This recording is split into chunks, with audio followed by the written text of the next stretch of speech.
Welcome everyone to the Eden Prairie Chamber of Commerce Candidate Forums. My name is Pat Mulqueeney and I'm the president of the Eden Prairie Chamber, and I'll serve as the moderator of today's forum.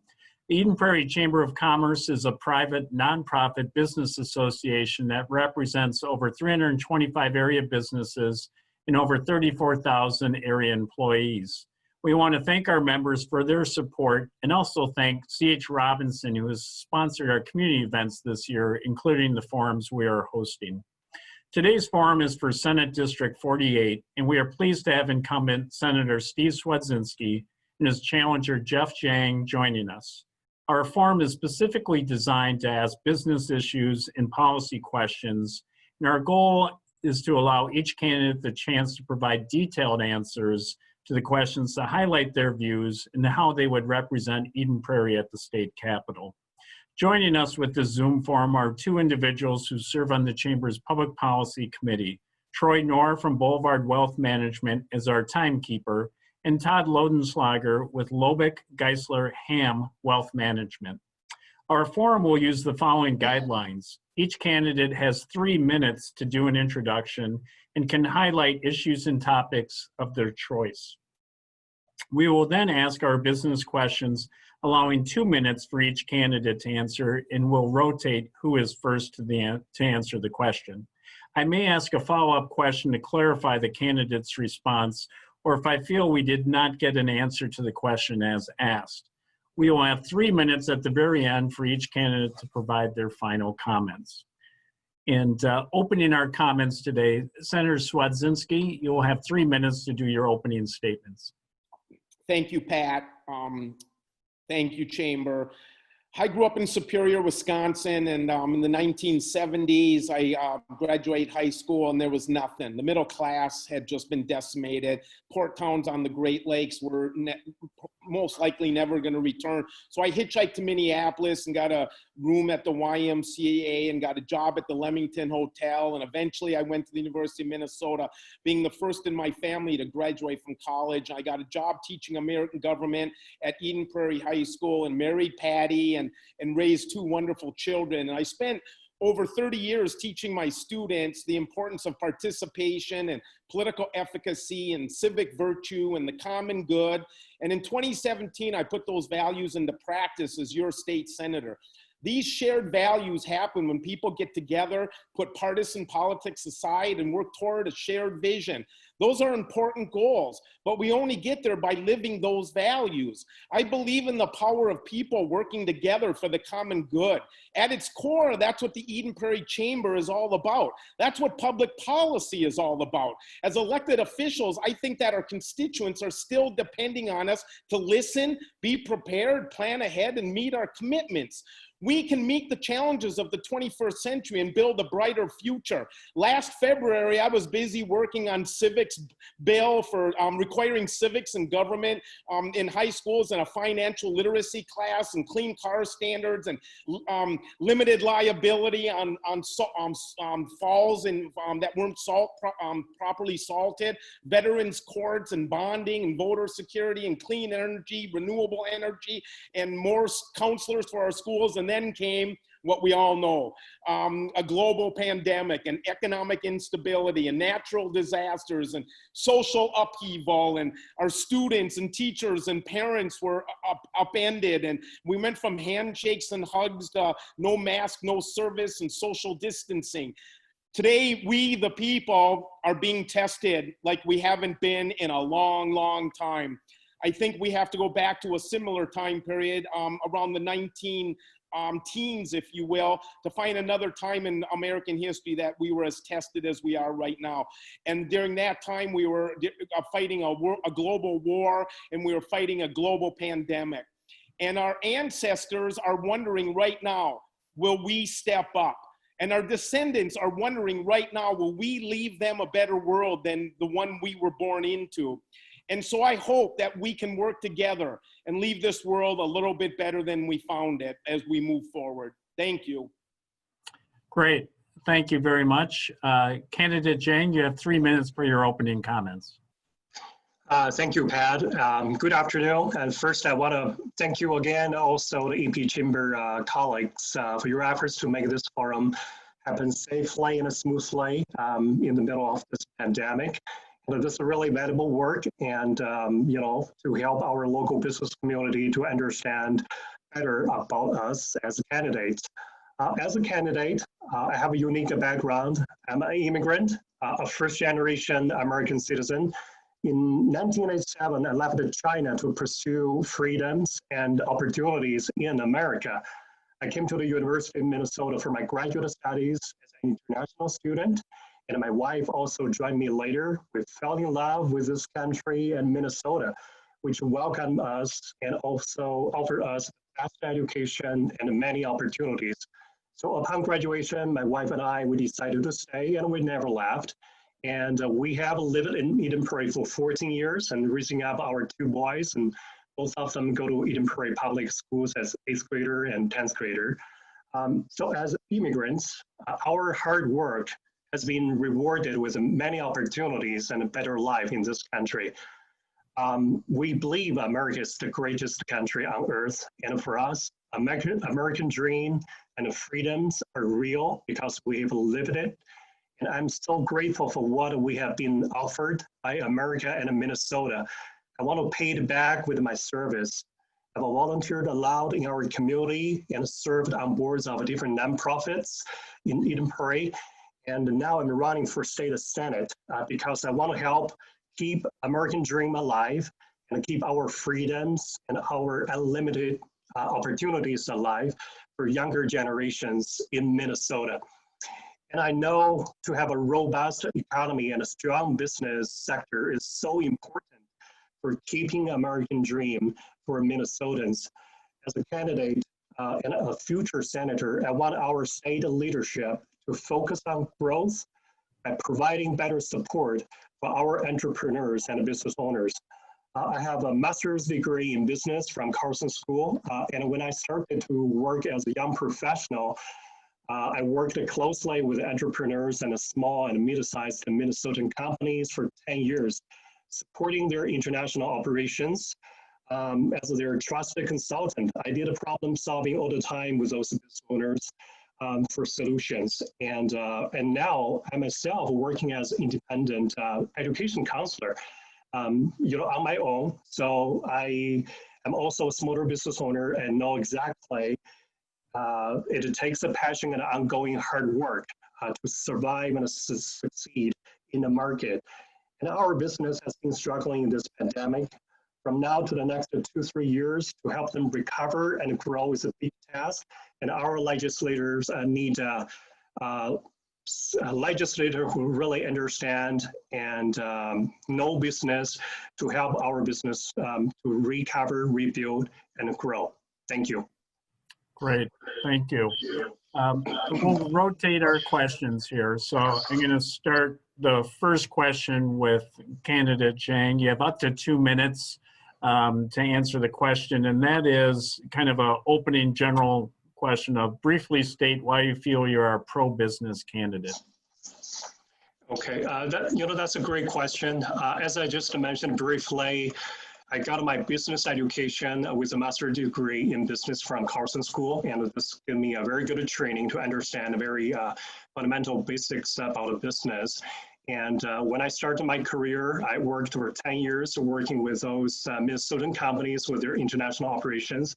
So support them to do daily problem solving, especially their operations in the international market. Including like funding vendors, funding distributors, protect their IP rights in overseas markets, all kinds of things. And talking also my own experience, I'm now a smaller business owner too. I know exactly how tough and challenging to be a smaller business owner, to be an entrepreneur. It just takes so much passion and ongoing hard work to stay successful in a market. So with all these background, I think, I totally have good knowledge about a business, and I know exactly how important a healthy, strong business sector will be meaning for the future of our state. So with those kind of a background and kind of like a business philosophy, I'm very supportive for our business community and want to work with them to be with a bigger success. Thank you. All right. Great. Thank you. Senator Swedzinski, same question. Yeah, one of the things I've been talking about for 4 years now is I want to get rid of the stigma that the DFL party is anti-business and all we care about is labor. And because I don't think anything could be further from the truth. I, as a government teacher, a high school teacher for over 30 years, know that if the economy is strong, if the economy is stable, if the economy is working, that every single dime that the schools receive come from people like the members of the chamber. The hardworking people of Eden Prairie pay the taxes that support the local schools. And I am so lucky and fortunate to represent Eden Prairie and Hopkins and Minnetonka. And all three of those communities and all those school districts have pretty healthy, vibrant economies. So first of all, I'd like to try to get rid of that stigma for the party. And second of all, like I said, I'm fully aware that if the economy is doing well, the schools are going to do well. And I think one of the most important jobs we have as human beings is leaving the world better for our children than it was for us. And if that means a healthy economy, which results in better schools, then I'm pro-business. It's all about a quality of life. If I can age myself a little bit, one of my favorite movies, It's a Wonderful Life. And that scene in It's a Wonderful Life when George Bailey is telling the bankers and the business people that if everybody in town is in a home that they can call their own, doesn't that make them better customers? Doesn't that make them better citizens? Doesn't that make them better neighbors? And I just always get teary-eyed during that scene, sentimental, if you will, because I understand exactly what the writer of that film was trying to convey to the American people. Okay, great. Well, next question, and Senator, you'll be first. COVID-19 has greatly impacted our businesses over the past 6+ months. Do you support having the governor manage this through executive order, or should individuals' businesses decide if and how to open? And at what point should businesses be allowed to decide how to be open in a way that is safe to their employees and customers? Yeah. Well, through 4 special sessions, we've been struggling with that very question. I do support the governor's executive orders. I wish the Republicans didn't hold the bonding bill and tried to tie it with extending his executive orders. I think that was a failed attempt. We could have worked together across the aisle and maybe avoided that quagmire, if you will. I do support the executive orders. I voted to extend them. I guess I didn't vote with the people that wanted to stop them. I support the executive orders, and I think, we didn't have any hearings on housing or education or long-term care facilities. We could have done a lot better, both sides of the aisle, on getting this thing done. I know that there's some things in the executive orders many people don't agree with, certainly reopening of our businesses, but there's some good things that have come out of this and that people aren't focusing on. One of the things in the executive orders is businesses can't price gouge.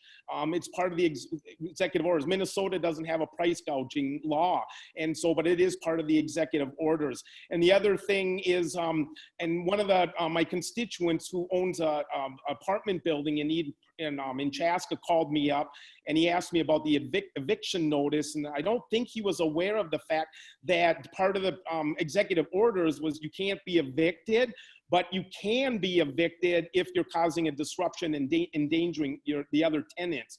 And so, but you can't be evicted. And another thing about the executive orders in this peacetime order is if you are a doctor or a nurse and you don't practice in Minnesota because you're not licensed in Minnesota, but you're licensed in another state, maybe you're retired, we absolved them from the licensing requirement during COVID. So there's some positives we should be focusing on and not just the negatives, but it's a tough call. Thanks for the question.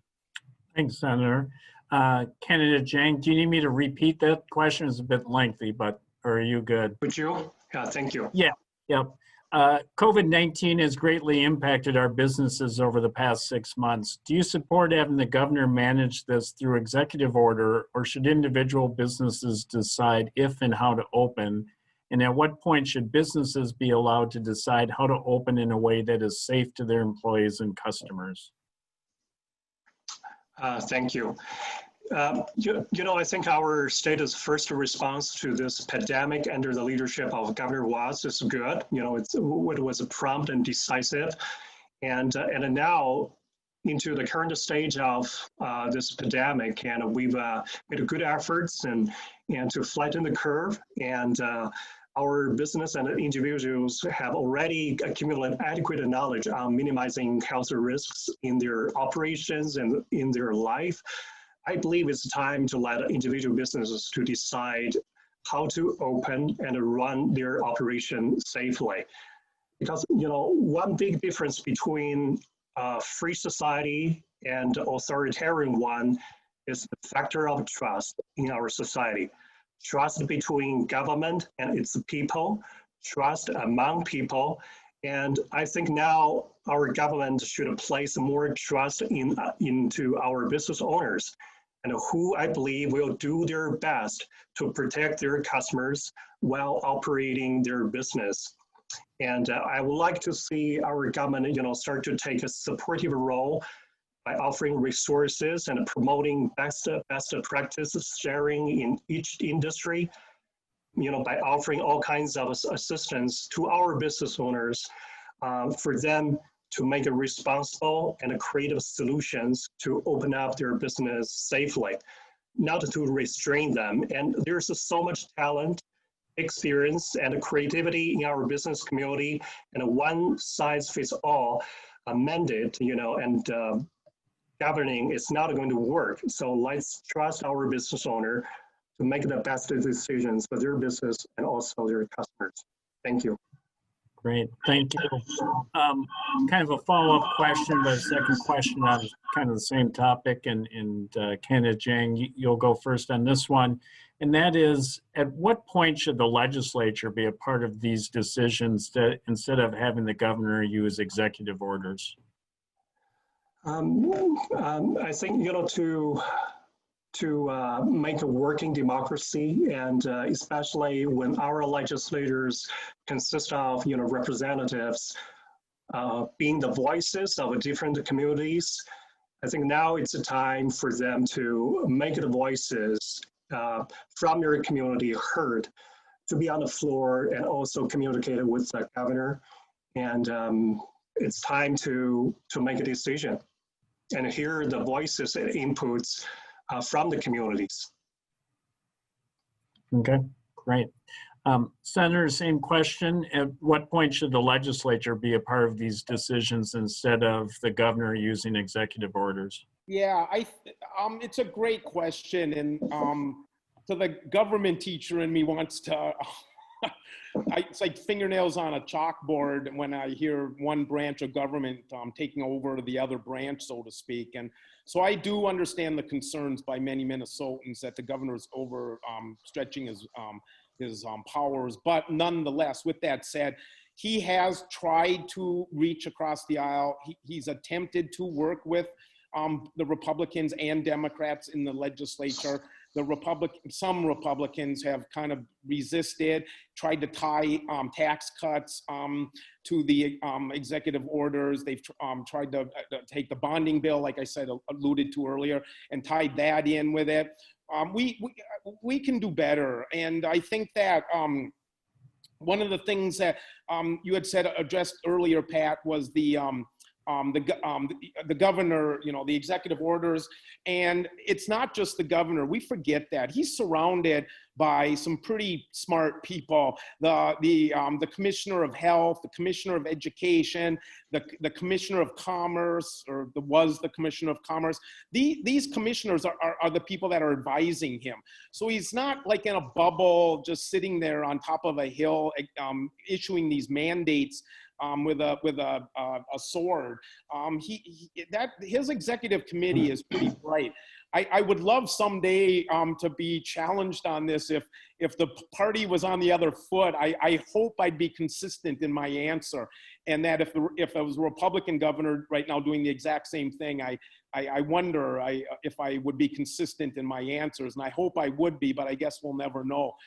But I think he's done a great job in the executive orders that he's done. He's not issuing them by himself. And so. Okay. We'll go on to our next question, and that is tied to tax and fiscal policy. And Senator, you're first to respond. Minnesota is viewed as a high tax state and typically is listed in the top 5 for the highest taxed. What is your position on the current Minnesota income tax? We have a top rate of 9.85%. And also on top of that, corporate tax rates. Are current rates too high? Are current rates equitable and should stay the same? Or are current rates should be raised so state spending can increase to support more public services? And why do you feel this way? Yeah, I think they're just right, to paraphrase whatever that children's parable is. I think that when they extended the top tier rate to 9.85%, to my understanding, it only impacted 800 families. And so 800 families, I don't know what percent of Minnesota that would be, but 100% of Minnesotans benefited from that extra revenue. So there's that. The other thing, I think we forget, where are we ranked? When you say that we're ranked in the top 5 in taxation, I get that. I know we are, but we're also ranked in the top 5 in quality of life and the moral, the things we hold dear, and our healthcare system and our educational system. Those things aren't free. And I think 72% of the state budget goes for the well-being of our citizens in their health needs and the well-being and educational level of our E12 population. And those things come with a price. And so I think our tax system is fair. I think it's equitable. I don't know what else to add other than I do know that I'm going on the record as saying I favor the 4-tier tax system. Okay. Candidate Zhang, I'll reread the question. Another one of those a little lengthy. Minnesota is viewed as a high tax state and typically is listed in the top 5 for highest taxed. What is your position on the current Minnesota income tax? We have a top rate of 9.85% and corporate tax rates. Are current rates too high? Are current rates equitable and should stay the same? Or current rates should be raised so state spending can increase to support more public services? And why do you feel this way? Okay, that's a great question. And I know it's quite important for us to keep our strong investment into public education. And I know it's quite important for us to keep the budget and spending to really help the vulnerable in our society. And as Minnesotans, we are feeling proud for what we are trying to do to help those who are in need in our state. But I would rather take a different approach, which will be a growth-oriented approach instead of a tax-oriented approach. I think we can try to lower the tax for our business and also individuals. And then with a focus on growth, really expanding the pies, try to be a bigger pie and let everybody who will have a bigger share instead of focus on taxing more. And then that will give us really a long-term perspective for the long-term prosperity of our state, because we want our business to build, grow, and stay. And we also want to attract business and also talents from other parts of the country, even other part of the world, to come over to invest and build their long-term future with the state together. So I think by taking a kind of like a cut back the tax, focus on growth, focus on business opportunities, we can create a win-win situation, which we can create more tax revenue from the bigger pie, from the growth, to support, we have been committed offering to Minnesotans, and then we have the growth opportunity, and we can build a long-term prosperity in our state. Thank you. Thank you. Candidate Zhang, we'll go back to you next question. And staying with our budget and revenues and wonderful things with our state of Minnesota, with the budget shortfall projected, how would you plan to balance the budget, and what areas would you look to cut spending in? So, in this pandemic, Minnesota is going to see our tough times, and we're going to see like a $7 billion deficit over the next 3 years. So how to handle it will impact many Minnesotans, families, business, and it will be the next legislature's job to address it. So I think it's very important to elect a really sensible and responsible, thoughtful and decisive, and also growth-oriented legislator to balance the budget. And I think first of all, open up our economy and let Minnesotan business make their own decision and run. Let them develop ways to operate safely, bring back their business, bring back their customers and employees, and generate a business revenues and start to pay tax again. It's very important for us as an effort to balance our budget. And secondly, at the same time, try to stop any new spending increase and scrutinize any spending on the budget to make a necessary cut. And I would like to actually see maybe a hiring freeze of our state and legislative employees.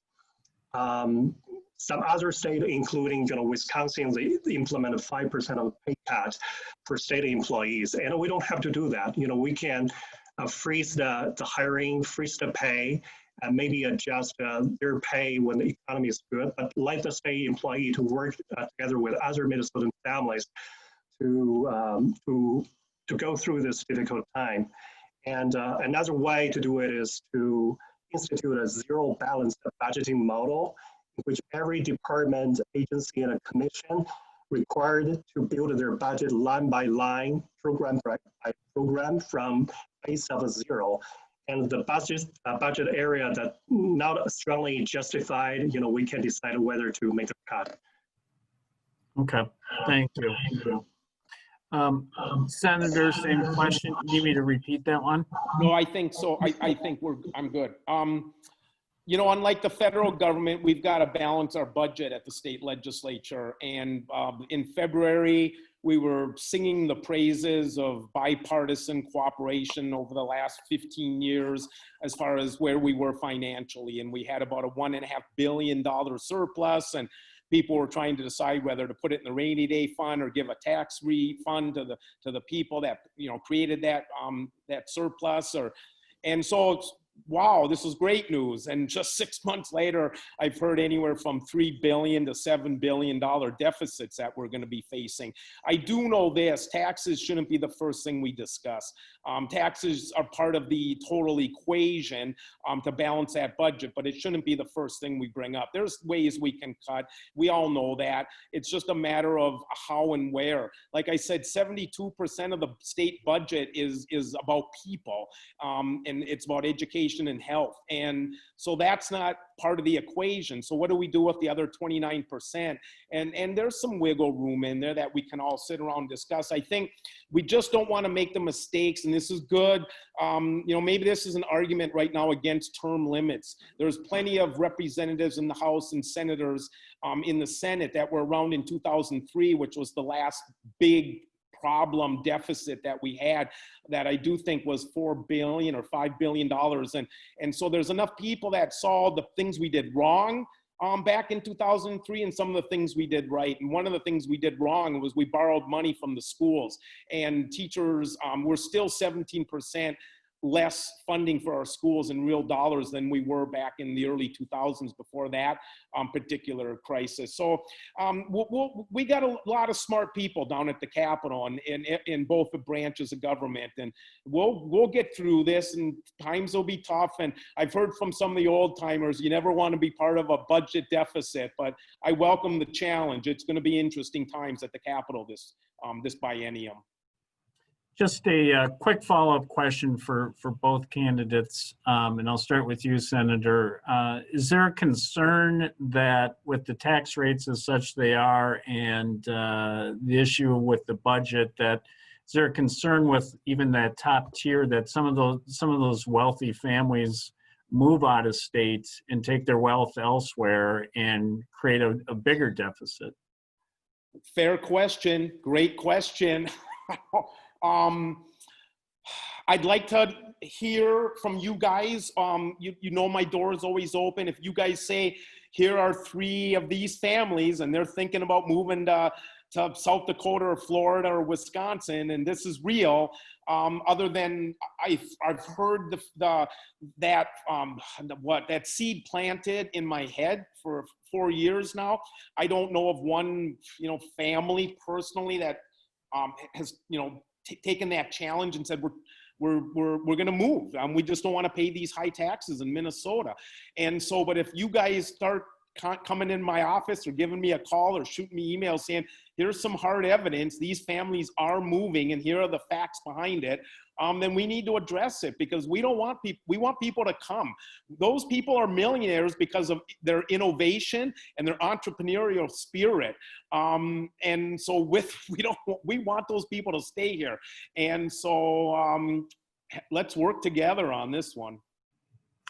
Same question, candidate Zhang, with the current tax rate, that 9.875 and the 800 families that the senator highlighted as being taxed. Is there a concern that at some point these families start leaving the state and we lose the wealth and the ability of having that tax revenue?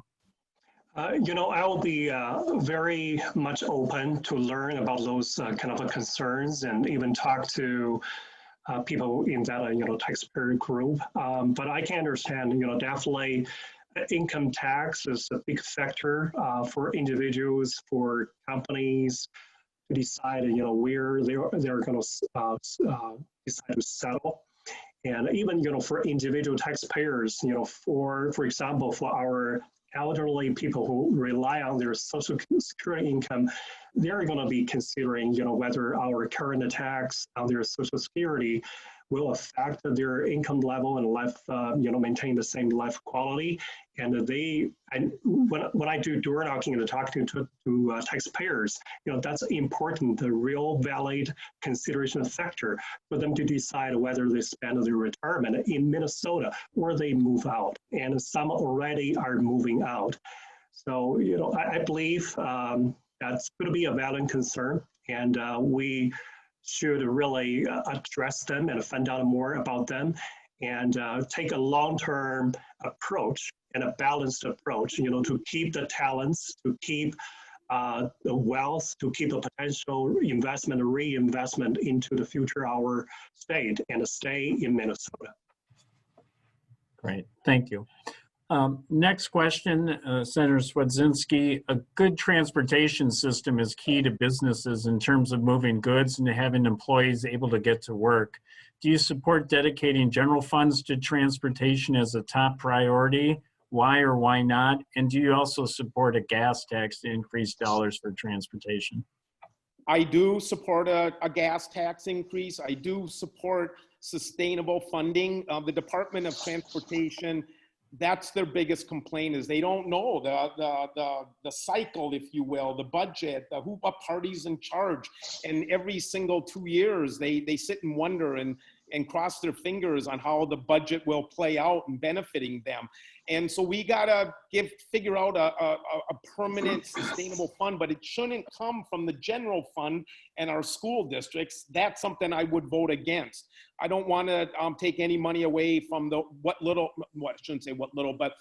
dollars that the school districts get. But yeah, we need a sustainable system for funding our roads and our highways and our bridges. And unfortunately, it takes a disaster like the Mississippi River Bridge for all of a sudden for us to have this conversation. And I don't want to wait till another disaster hits. As most of you know, the Southwest Light Rail, I was a huge fan of. I'm still a huge fan of it. And what's happened along that corridor has been just this boom of businesses and housing. There's 750 housing units being built at the terminus by the Southwest Station. 250 units, one for senior citizens. And so, so I do support a gas tax. I like Governor Walz's proposal of 5 cents in 5-cent increments. And now's the time to do that with gas prices fairly low. The concern with a gas tax is as more and more people buy hybrid cars and electric cars, and less people are buying, gasoline fueled cars. Well, all of a sudden we'll be sitting here in 5 or 10 years going, we're not, gas tax isn't giving us enough money anymore. And how are we going to fix that? So I think along with a gas tax, we got to figure out how we can have in our homes somehow the electrical plugs get metered in such a way that the revenue we can collect from that somehow. So thank you. Great. Candidate Jang, same question. A good transportation system is key to businesses in terms of moving goods and having employees able to get to work. Do you support dedicating general funds to transportation needs as a top priority? Why or why not? And then also, do you support an increase in the gas tax? Thank you, Pat. And I would support dedicating general funds to transportation needs because it is a top priority. Because transportation infrastructure is very important. As I said again, I want to take a long-term approach and a planning for the prosperity of our state's economy, and good transportation infrastructure is definitely a big part of it because it affects every business, logistic costs and efficiency to move things and talents and goods, on the highway within the state and between the states. And that's quite important. And also the transportation infrastructure will be, I think, a big consideration factor for other business, for international business to invest into Minnesota. So I think that's quite a crucial thing that we got to support. And I'm not supporting increasing gas tax. Because, especially in the middle of this pandemic, Minnesotan taxpayers are suffering already financially, and many families, have a difficult situation. And we don't want to, add their commuting cost when they try to go to work or doing business. We can give them relief and support for recover in this pandemic, and not by increasing gas tax. Okay, thank you. Following up in terms of Jeff, next question. Great transportation service we have in Eden Prairie is Southwest Transit. And I think you're both familiar with our local bus service and the great work they do.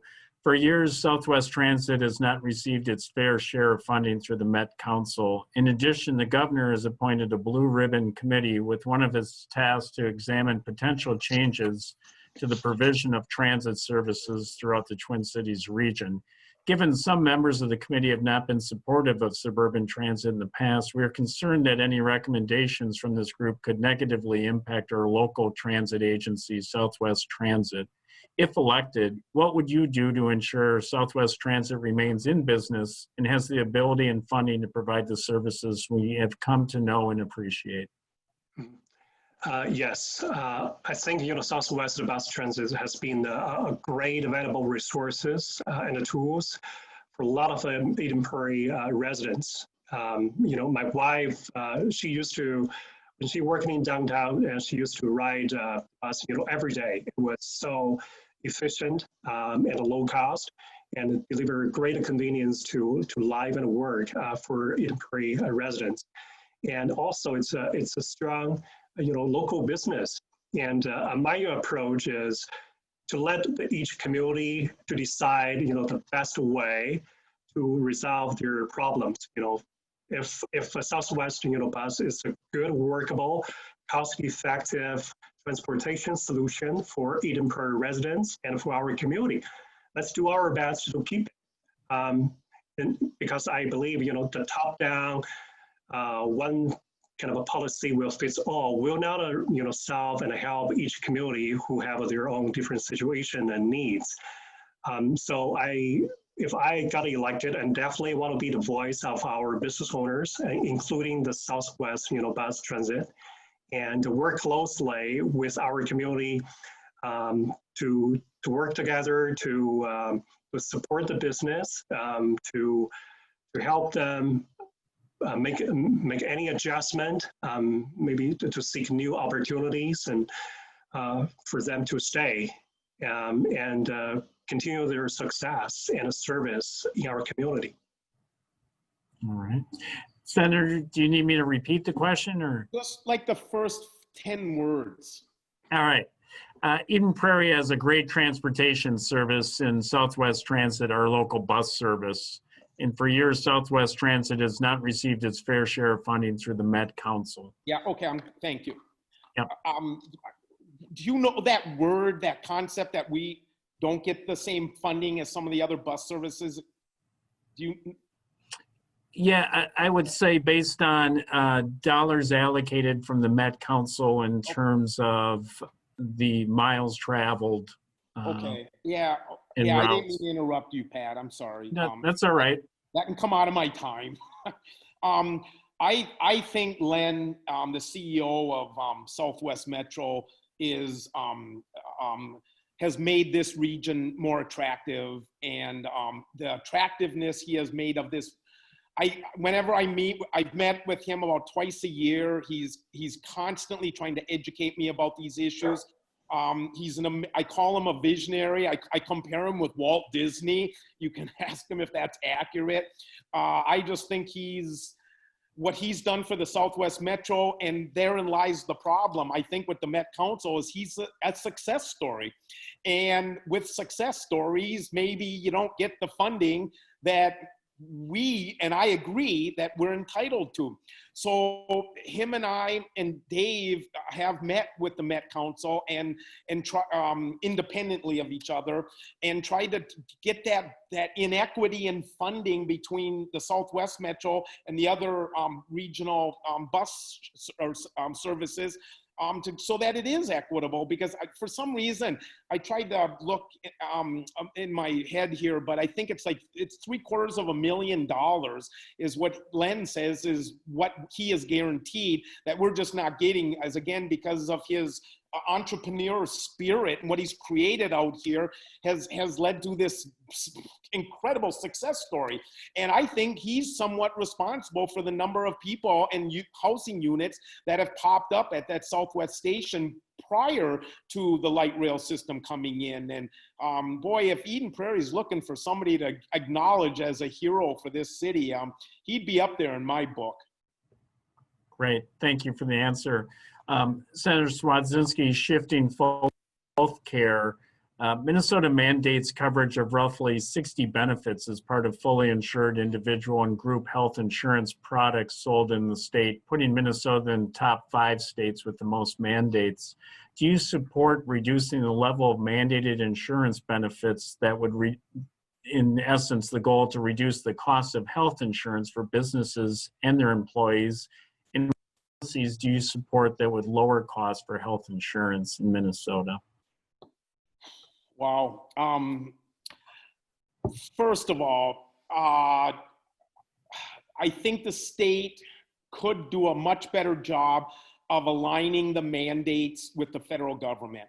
I know a lot more about education than I do healthcare, and I know that there's been a lot of talk that the special ed programs of the federal government and us not aligned with each other creates an undue burden upon educators with respect to the amount of paperwork they have to do. I'm guessing well, I'm not guessing, I would fairly certain that that's exactly what's happening for the healthcare industry as well with those, you said 60 or 80? 60 mandates that we impose upon people that the federal government doesn't have to do.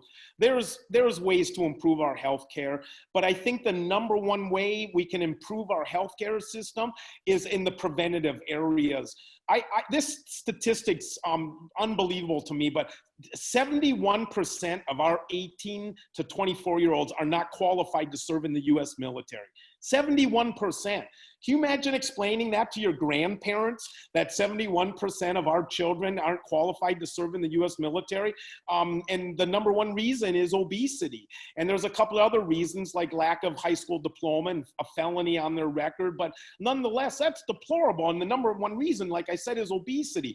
So we can do better. We've got to do a better job of creating less expenses upon our healthcare system. I do support the Affordable Care Act for two main reasons. And one is that the 26-year-olds that are now allowed to be on their parents' healthcare coverage, and then not being able to be kicked off a plan for pre-existing conditions. Those two are a deal breaker for me. We shouldn't be getting rid of the Affordable Care plan because of those two and those two alone, but there's room for improvement with everything. You know, imagine if we stuck with the Social Security bill that was passed in the 1930s and never changed it. So we can do better. We will. Candidate Jang, do you need me to repeat the question or? Could you just briefly? Yeah, thank you, Pat. Yep. Shifting to healthcare, Minnesota mandates coverage of roughly 60 benefits as part of fully insured individual and group health insurance products sold in the state, putting Minnesota in the top 5 states with the most mandates. Do you support reducing the level of mandated insurance benefits to reduce the cost of health insurance for businesses and their employees? And what policies do you support that would lower costs for health insurance in Minnesota? Thank you, Pat. Most government mandates are well intended. They're trying to protect employees, they're trying to protect customers, that are trying to protect our environment. But at the same time, when everything added up, also it will kind of become burdens and a cost on the business owners and holders, especially for smaller business owners. So my approach and my kind of like answer to this kind of question is always, take a balanced approach and to really be cautious and to try to cut back those kind of mandates that will become burdens administratively and also financially for our business owners, and mainly to rely on the market for the business owners to grow and build, to attract their employees, and to offer good quality products and service to their customers.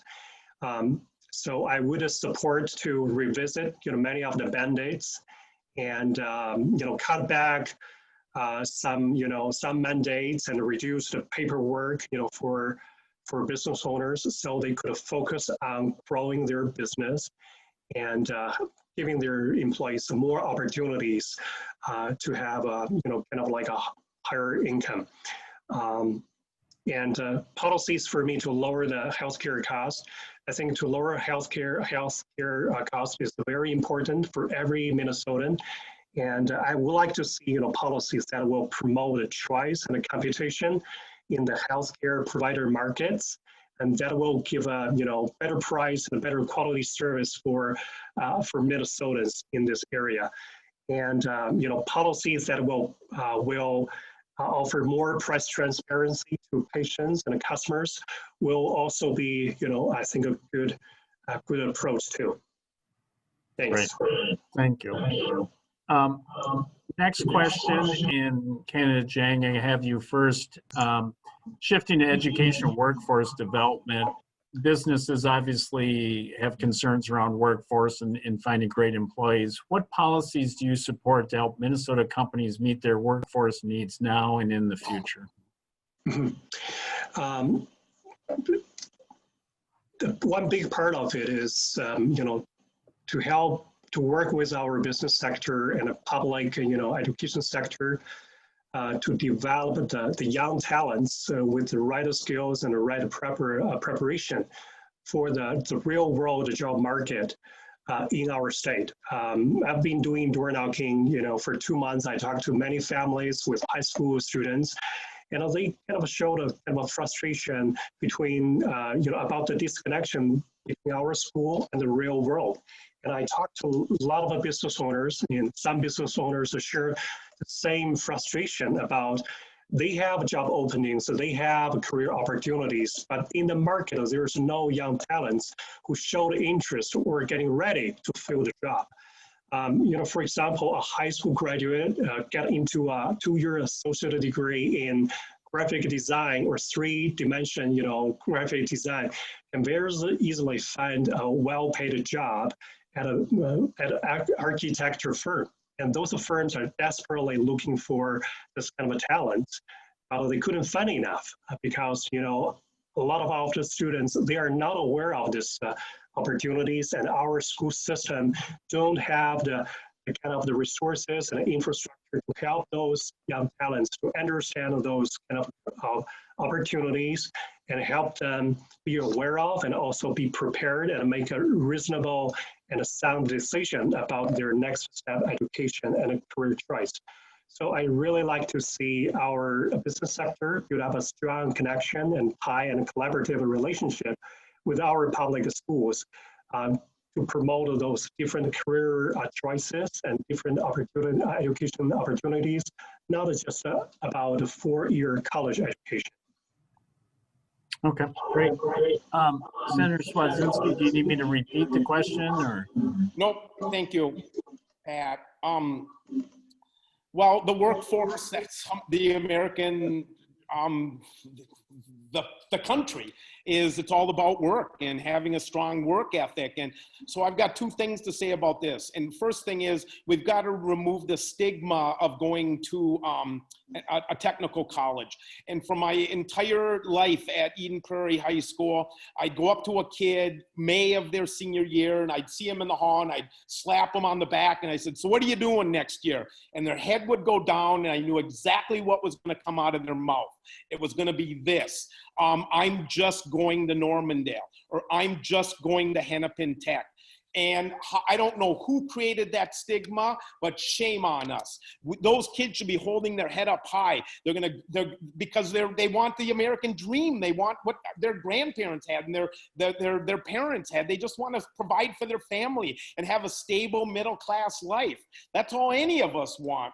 So before COVID hit, so first of all, if I had magic dust, I'd get rid of that stigma, however we can do it, and encourage people to for those trades that those schools provide for.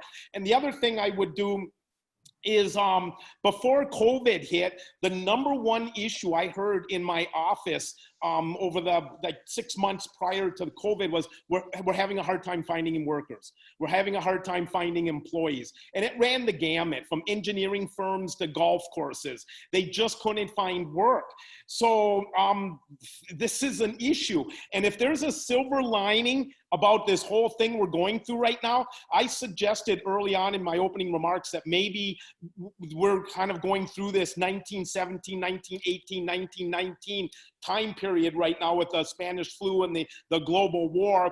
And this period ended with the roaring 20s. And the largest economic boom, don't talk about where it ended, but the largest economic boom in perhaps world history. And that is a nice way to look at this right now, is maybe the next 10 years when all this is said and done, we're on for a ride of a lifetime if we get it right. All right. Well, I'm going to wrap up with a yes/no question, and then we'll get to closing comments. And closing comments, Candidate Jang, you're first, and then Senator Swedzinski, you'll wrap things up. So I'm going to pose this question to Candidate Jang. Businesses have concerns on local municipalities having their own ordinances on businesses that are different than the states. In essence, developing a patchwork across Minnesota of different rules and guidelines by each city. Do you support legislation prohibiting local governments from mandating the private sector employers pay certain wages and benefits? So sorry, Pat, could you repeat? Sure. Just the last part, just the Yep, question part. yep. Thank you. So the question is, do you support legislation that would prohibit or not allow local governments from mandating private sector employees pay certain wages and benefits? My answer is yes. Okay. Senator Swedzinski, do you need me to repeat the question? Or? No, the answer, I do not. I support local jurisdictions being able to set their own wage laws. Okay, so you'd be a no in terms of the way this question is. Yeah, it was hard I think for Jeff and I, if I can speak for him, to follow the question. So yeah, I agree with Jeff on not his answer, but his asking for it to be rephrased.